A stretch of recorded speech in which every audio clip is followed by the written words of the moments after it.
me bisa nós hopi orgulhoso pelo que está evaluação aqui para sobre que não se reparar via onderlinge regeling, basari ba no estatuto, artículo 38, inciso 1, nós podemos lograr hopi mais. E nós temos rapport a riba mesa, trabalhar para uma instância privada, pero também basari ba evaluação de diferentes delegações que hasi evaluação aqui e análise, pois é rapport hopi bom,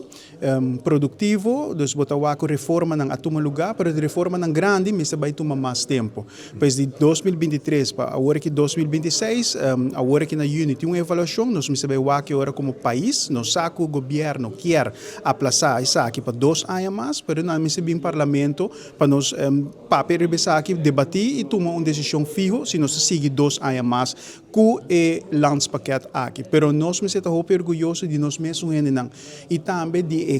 tripartite aqui, hermandade que nós temos entre Isla aqui, que nós para firme, bari chefe de mesa, bari corpo foi de mesa, que está basado no artículo 38, inciso 2, e nós bari be onderlinge regeling, e há de 2 3 anos, resultado ng hopi positivo.